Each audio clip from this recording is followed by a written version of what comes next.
como um peão. O mundo é o pensamento em expansão. O mundo é uma cola nas mulheres da Birmania. A rua que separa o mundo agora, o Alckmin, um muro, a vitrola. O mundo é antítese tão clara do próprio mundo. Tudo se mistura. Para que a gente iniciasse falando do livro, eu gostaria de lembrar e relembrar sempre que nós, enquanto povos ocidentais, nós temos influência greco-romana, né? E no processo de globalização, nós vamos sofrer influência de todas as grandes civilizações do mundo. A gente, aos poucos, vai retornando a ser um único continente, como foi há milhões de anos, em uma visão geológica. Só que agora, da década de 70 para cá, ou de 1500 para cá, como preferem alguns, a gente vem sofrendo um processo de mundialização ou globalização. É claro que existem duras críticas, como Milton Santos, que chamam não globalização, mas globalitarismo, onde o centro ele continua emitindo as suas verdades e a gente, como mora em estado pobre, em região pobre, a gente acaba ficando sempre na periferia das produções mundiais.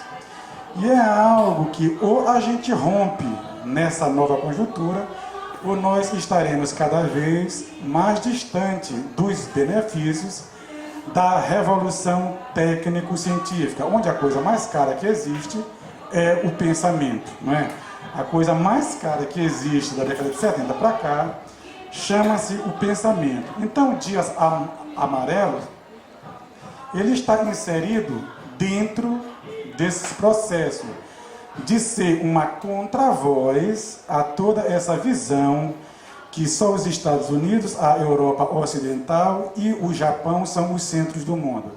Não, a Terra é um ambiente fechado por si só. Então eu acho que todos os povos, todos os seres humanos têm direito a acreditar nos seus deuses, a contar as suas histórias e a divulgar as suas ideias. Vamos agora, depois dessa parte, entrar para conhecer alguns personagens, né? Zéfiro, o próprio nome dele dentro do livro, ele simboliza a nossa civilização, não é? Ele é o mais intelectual, mas é o mais bêbado que anda no povoado.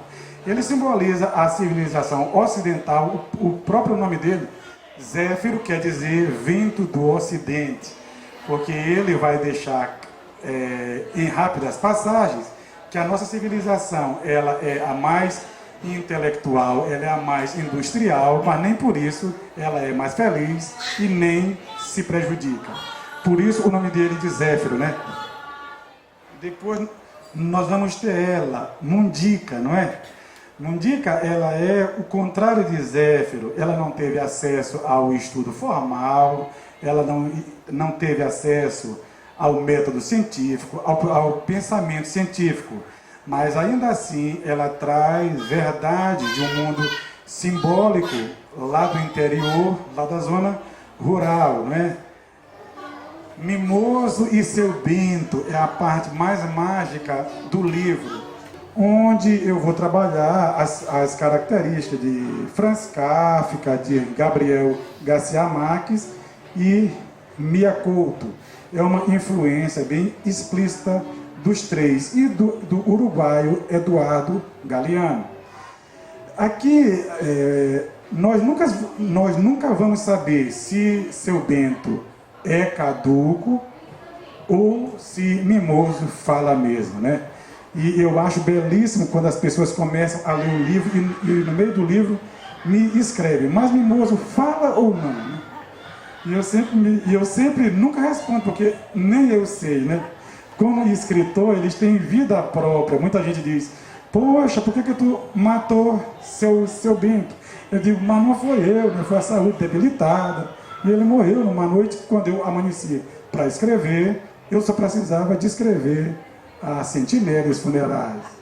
É incrível, eu acho que escrever é isso, deixar que os personagens também contam do enredo, porque eles começam a ter vida própria, né? E por fim nós temos aqui a parte que eu diria mais metafórica do livro. É a inspiração de algumas lendas e do filósofo e pensador Leonardo Boff, que já se influenciou em alguns gregos, como Platão, Aristóteles, questão de potência e ato, que eu não vou entrar, porque estou cansado de dar aula semana, então a gente vai só dar rápidas palavras. Essa galinha, no dia que eles estão no interior, tem um morador que diz que tem vontade de ler. E essa frase dele modifica toda a estrutura do universo. Um casulo cai e dá 1000 voltas sobre o povoado e se transforma em uma borboleta por causa dessa frase.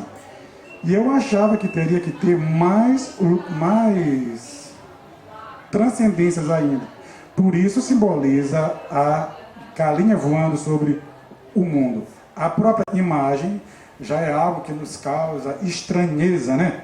Uma galinha voando sobre o mundo, isso é feito para naves espaciais, né?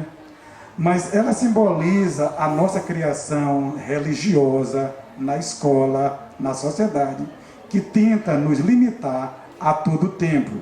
Eu escolho algo antes de conhecer as alternativas. Daí a fragilidade do nosso discurso, a fragilidade da nossa fé, a fragilidade do nosso conhecimento. Eu não fiz esse livro para ser duplo. Eu nunca pensei, quando eu escrevi Dias Amarelos, era para ele ser filho único, mas eu esqueci que ele ia ter várias mães e vários pais que decidiram que deveria existir outros partos, né?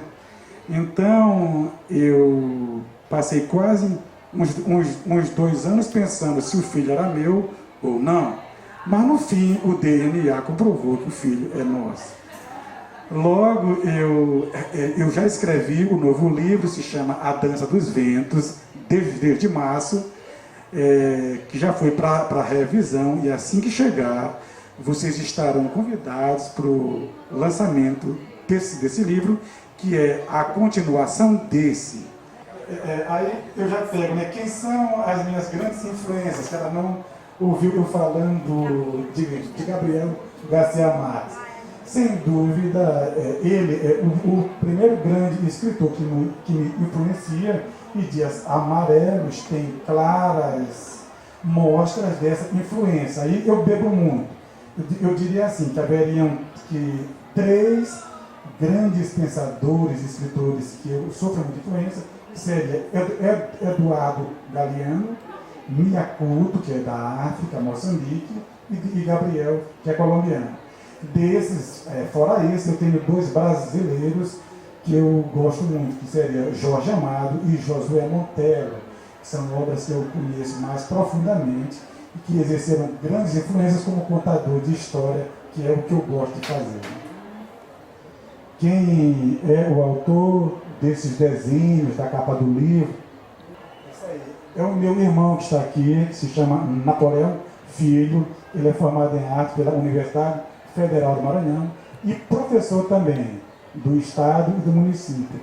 Lá em casa tem quem escreve, quem toca, quem desenha, né? Parece um estúdio, né? E eu digo, meu Deus, se papai não tivesse tido a audácia de ter mais um, faria falta, né? Porque eu digo que talvez a coisa mais difícil para um artista, às vezes, nem é o dom, mas o reconhecimento, primeiramente pela família. Eu acho que é porque eu venho de uma família de 15 irmãos, que para mim, comer sardinha é tão bom quanto caviar. Eles não me afetam.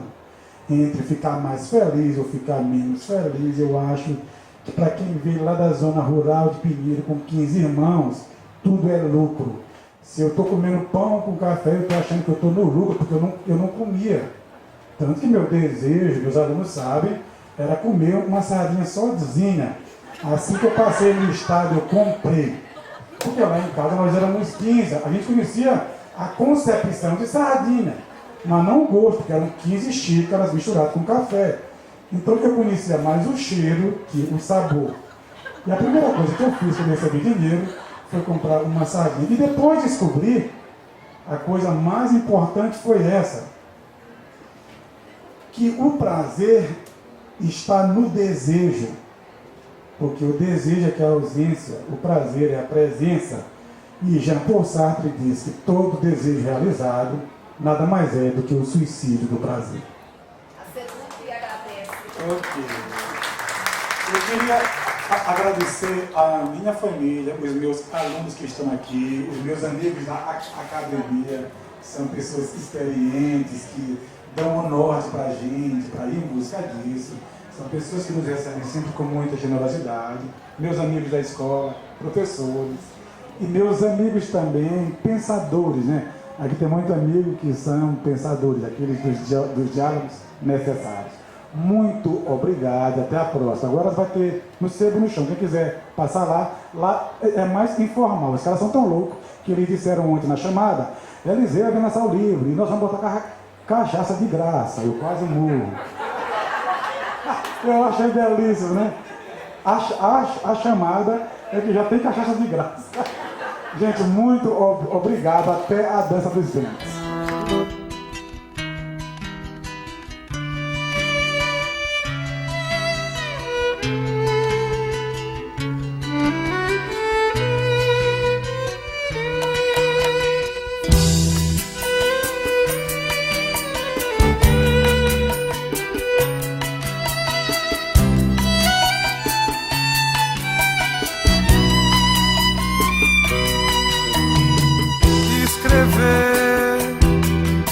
O que é pra se falar, se perder no que é pra se achar, rebuscar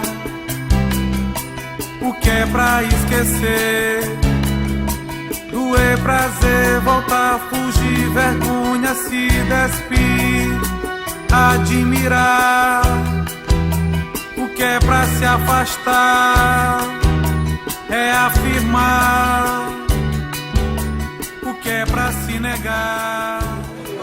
Pois é, então hoje nós estamos aqui no Sebo no Chão, lançando o livro Dias Amarelos, após o lançamento na Seduca.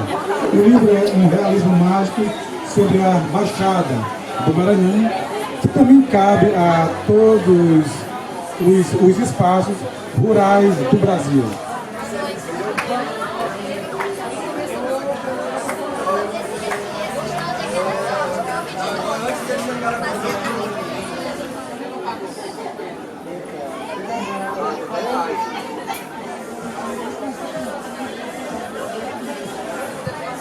O estande do Sebo no Chão está rolando o lançamento do livro Dias Amarelos, de Eliseu Cardoso. Vamos chegar aí, gente.